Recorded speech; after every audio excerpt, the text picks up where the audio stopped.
Yan. Pangalawa, syempre, syempre, sa magulang ko, syempre, papasalamat din ako. Syempre, lalong-lalo na po talaga sa first Vita Plus po talaga. Kasi talaga, dito po talaga nabago yung galing dito. Kasi nung wala pa po ako sa Vita, hindi naman ako ganun pa sa nanay ko. Parang, makwento ko lang, parang feeling niya lagi ang pinagtatago ako siya ng pera, Pero hindi po talaga. Talagang, itong surprise na to talagang dapat ng birthday pa niya, no December 7 pa talaga. Tinaon ko lang po talaga. Salamat po kay, kay, grabe yung nagpapatibay po talaga sa akin dito. Walang iba po. Isa po sa nanay ng Team Black Army po. Hi, SRB. Hello kaya, I love you nila. Love you nila.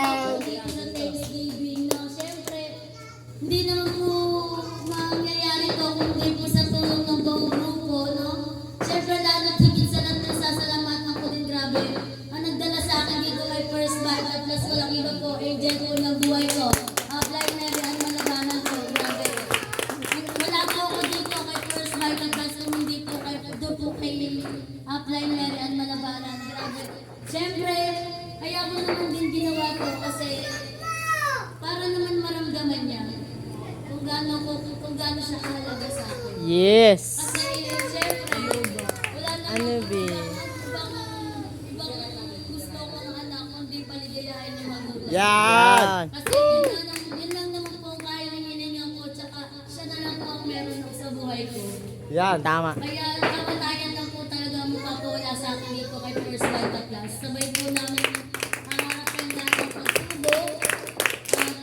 Grabe, hindi ko rin talaga alam na, hindi ko rin alam kung paano, ang hirap pala. Ang hirap pala na, yung, grabe, sobrang saya po ako ngayon na naibigay ko po yung ibang level po talaga yung regalo ko po dito sa nanay ko. Kasi, syempre, gusto ko rin naman po siya mapasaya. Yes. Nayak na nga eh. Kaya, syempre, maraming salamat sa Diyos. Syempre, di naman ako papayag na hindi siya magsasalita. Gusto ko rin naman magsalita siya, Para, syempre, ma-appreciate niya din po yung grupo. Yes. Kasi dito talaga, pamilya talaga yung binubuo dito sa First Vita Plus.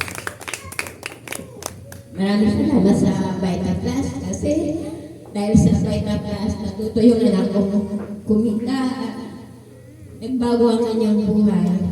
Akala ko talaga, hindi ko talaga akalain na magagawa niya sa akin to. Kasi hinihiling ko pa sa kanya nung birthday ko. Sabi ko, ang irigalo mo na lang sa akin lang. Manikik na lang.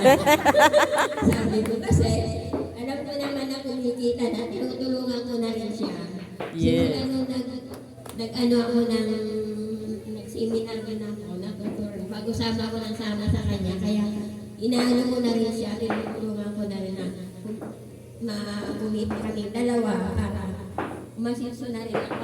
Pag tanda ko, mayroon akong iiwanan sa kanya. Yes. Salamat sa